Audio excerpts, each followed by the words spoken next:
Hi everyone. So it's not as large of a death toll as last week with the Easter attack on that church in Sri Lanka against a Christian congregation, but there was a shooting yesterday in Poway. I think that's north of San Diego, if I'm not mistaken, but I've never been there, so sorry. Anyway, it was an attack on a Chabad house. Chabad, by the way, is a group that they're a Hasidic sect, Hasidic dynasty, I would say, and they have branches all over the world. In fact, I've gone to one pretty regularly in my life, and they have a certain philosophy within Judaism. So this is, by definition, this is an attack against not only Jews but a Jewish worship place. So I would call it a religiously motivated attack. Maybe other people look at it other ways.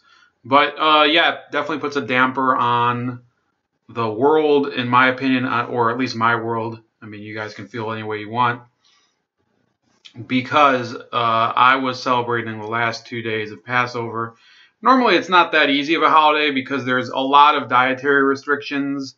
But when you're with people that you enjoy time with and you can joke around and have good vibes, of course, that makes any situation great, especially if it's a holiday. In fact, I took the last week off from work and did a lot of stuff here, put together a lot of articles. It was altogether not a bad week for me. And especially, there's a lot of meaning to the holiday. The redemption from Egypt, the cleansing of the soul because you don't have the leavened bread. So it's like the reason that some people or some of the reasons for not eating leavened bread on Passover include the idea that you're returning to a more humble state because bread rises. Bread is when you put yeast in the bread, it rises and it becomes kind of haughty. It's a metaphor, okay? And the flat bread, the matzah, is considered the bread of the poor. You actually say during the Passover Seder, this is the bread of the poor. So every family that performs the Seder says that. It's the equalizer. It's a holiday that equalizes you. And it's especially important to give donations for people who can't afford the meal before Passover. That's about it in terms of the holiday. I can tell you when it says a woman has died and a rabbi was injured after shots were fired inside a Poway, California synagogue filled with people celebrating the last day of Passover. So, look, in a certain way, this is closer to me than the bombings in Sri Lanka. I don't know that many people from Sri Lanka. I do know a lot of Catholic people. I don't know a lot of Catholic people from Sri Lanka. But I think that you still have to empathize with people who have to go through this type of issue, which the issue is this, okay? If you're going to a house of worship, most people have an expectation that you don't get attacked for it, whatever religion it is. It seems as if that's not a realistic expectation anymore. So after the Pittsburgh shooting, I started going armed, not just to synagogue, but anywhere I can. So that's what I'd suggest to anybody. People like to say, well, what if the police are there? I mean, the police are really the people who are going to have. The police are the first thing the police are going to do is defend themselves. I mean, they're not retarded? They know what they're going to do. Obviously, they have an obligation to protect the public, but they're not supposed to put themselves in harm's way either. And some of the ones that do end up getting killed. So I think it's a pretty unfortunate situation. I don't think people should depend on the police to protect themselves. It happened to be that the person who the person who foiled the shooter from having more victims ended up being an off-duty border patrol agent that happened to be armed at the time. Now, if he hadn't been gassing up nearby, I mean, the guy probably could have killed a few more people. It says, as the suspect fled the scene, an off-duty U.S. Border Patrol agent who was in the synagogue at the time of the shooting opened fire on the suspect, missing the man but striking his vehicle. So there you go. He was in the synagogue at the time of the shooting. That's a little strange. I mean, obviously, it could be that there was a Border Patrol agent that's Jewish, but that wouldn't have been my first guess. I'll be honest with you. So, you know, you guys know this channel. You know, I'm not really big on hyperbolic reactions to events. The fact is that I have had friends who were killed violently, but I have more friends who were killed, you know, who died from like drug overdoses and, you know, addictions and things like that. And I think that really is why you see these events as unusual. Last year, I actually had a friend that I knew from childhood who killed his dad, and I think he might have even killed his brother. Although I think the press release said that it was suicide, like both of them committed suicide. It doesn't matter. But when you have violent events happen like this, the best thing you can do is, yes, you can't panic, but you still have to prepare for such a contingency to happen close to you. And I've always thought about it. I've always wondered, really, can you depend on other people to protect you? In reality, you're not even, forget about protecting the people around you. Because the reality is that if you can't protect yourself, you can't help anyone else. That's really why I'd say that you can't necessarily trust the police. I'm not talking just about if you're in a place of worship. I'm saying if you're anyone. It doesn't have to be if you're a Christian or a Jew or Muslim or whatever. You have to do the things that are necessary to prevent yourself from getting shot. And obviously the family here, they have to be feeling pretty. I mean, it was a more I think it was a middle-aged lady that was murdered. Pretty sad. It's always kind of depressing when you see elderly people or people who are middle-aged who are killed, because they don't necessarily pose a physical threat, okay? And it's hard to justify killing a person who is, you know, well beyond the age of combat. You know, I'm not trying to trivialize. Obviously, if you kill a young person, if you kill people who are of military age, who aren't in the military, that's not okay either. But when you kill an elderly person, or you kill somebody who's middle-aged, or that they have kids, you have to remember that those people are typically, they're well beyond the years when they consider themselves to be combat ready, if they ever did. You know, some people, they never want to be in a fighting situation in their lives. They never think about it. They might not even watch an action movie. It's really depressing if you think about it, when an elderly person or you know, those people, you would say that they've reached an age where they're kind of you'd expect them to be off the table in terms of acts of violence. So yeah, that's it's not good. It's you know, and I've heard people say before, well, from now on we have to be prepared for this. Well, they don't really do anything. All they do is they might go to some of these events where they instruct you how to behave during a situation like that, but they don't really you have to be armed, either armed, or you have to take, maybe it would help to take some sort of martial arts class or self-defense or something. But this whole notion that, well, we're going to get police protection. Sorry, but police protection only goes so far. It could have been that guy wouldn't have been there that day. He could have probably, you know, yes, by the way, the fact that he was there and he was off duty and he was armed, that's sustaining the position that you should have somebody armed anywhere that there's a mass group of people that's vulnerable to attack.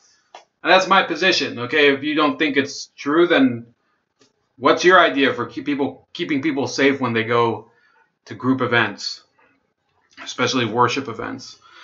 And then the same time, you have this anti-Israel / anti-Semitic cartoon. The New York Times opinion section on Saturday apologized for a political cartoon that included anti-Semitic tropes. The image, published in the international print edition of Thursday's paper, featured Israeli Prime Minister Benjamin Netanyahu as a guide dog wearing a Star of David. So this cartoon, I'll explain to you why there's issues, why people would have an issue with it.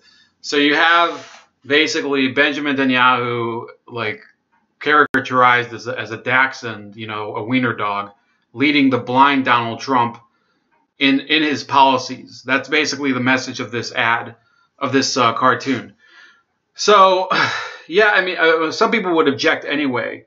Doesn't matter what the nuance is, because they would say, well, it's ridiculous. Israel doesn't control America at all. Now, this channel, I've criticized AIPAC. I think AIPAC does, you know, they do work that's well beyond the need and possibly exacerbates the situation, makes things worse. They keep Israel dependent on the U.S.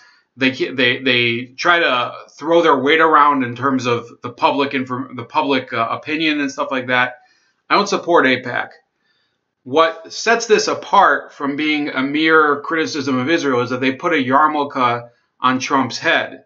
And that implies not only that Donald Trump is being led astray by Benjamin Netanyahu, who isn't wearing a yarmulke, but that he is himself either a Jew or a tool of the Jews. Because a yarmulke, let me explain to you something. There's a difference between Zionism specifically, Zionism proper, and Judaism in general. And the yarmulke has nothing to do with Zionism. The mezuzah has nothing to do with Zionism. I don't have a mezuzah over here. Maybe I should get one. Don't tell anyone. You're supposed to have a lot of them in your house. But this idea that you're supposed to, like the symbology of a religion is it pertains to the religion. Now, if you were to put the yarmulke on Netanyahu, maybe it wouldn't be as bad. Okay, we're splitting a lot of hairs here. You can probably tell. But wearing a yarmulke has nothing to do with Zionism, because the fact is that if you go to even congregations of Reform Judaism, which is certainly, there's a lot of Reform Jews that are actually anti-Zionist, you'll see both the men and the women will be wearing a yarmulke. So what does that have to do with Zionism? It's really it shows people's ignorance towards what Judaism is about. Okay, because we know this is the issue. If you oppose Israel, we know you hate Zionism. Okay, that's already understood. Then if you want to make the point that you don't hate Jews but you just hate the Zionists, you have to understand which one is which. If you then say, well, we didn't really know that one was the other, and we were really trying to criticize this one, then you obviously don't know what you're talking about. You're basically just trying to get edgy and go after people just for the sake of it, just because you think that you are making this point that no one else can make. They've been trying for years and years and years to influence foreign policy through op-eds in the media. I'm talking about liberal and progressive people. They've tried to use the press and the media to do it, and it just hasn't worked. So they just keep going down the same path over and over and over again. What people have to process for this to really change is that it really doesn't depend on them. The only thing that can change the situation in the Middle East is the people that are involved. So yeah, you have Israel involved and you have the U.S., but you have the other countries in there too. You have Russia, you have Syria, you have the Palestinian Authority, obviously. You have all those people. So what they do instead is they try to make this all about Benjamin Netanyahu. And what ends up happening? Netanyahu keeps winning elections. So why do they keep thinking that something's going to change when they keep going after the same person? It just doesn't work that way. So, yeah, there's a few reactions from it. Yasser Ali, Imam Tawhidi says, serving an ISIS agenda. If you're wondering what type of photo ISIS al-Baghdadi would hang on his wall, look no further than. So, yeah, maybe that's true, maybe that's not. And you're seeing a lot of criticism from pretty diverse group of people. So yeah, that's about it. Now, you know, I don't really care if the New York Times publishes like even anti-Semitic stuff, but the real message is this, okay? I think people should be able to say whatever they want, even if it's the New York Times, which I hate. What I think people should do, if they really have an objection to this, is to, you know, those people that really think that this is a problem, they have to cancel their subscription. They have to commit to not using the New York Times. They have to commit to making the New York Times not be a viable platform. And it's not just because of this. You can't be, this is another thing that I like to tell people.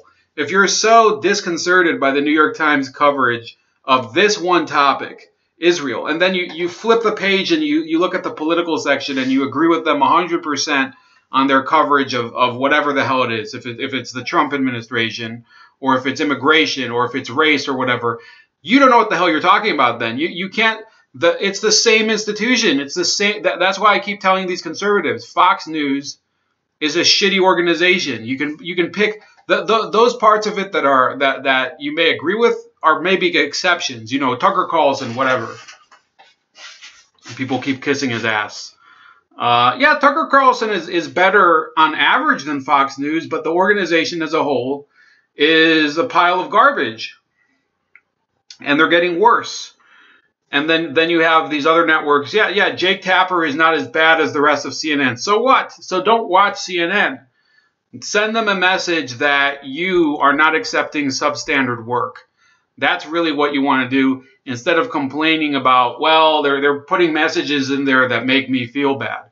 Well, if enough people unsubscribe, it's not going to matter. Nobody's going to listen to them. The New York Times is actually probably, you know, it's in a few years, the New York Times will probably be run by, you know, people that are barely out of high school. You know, the journalist trade is basically falling apart now. So yeah, that's about it. Please like, share, subscribe. Also, please subscribe to me on BitChute at Chef Leopard, as well as on Minds.com at Chef Leopard, and on Gab at Starscream85.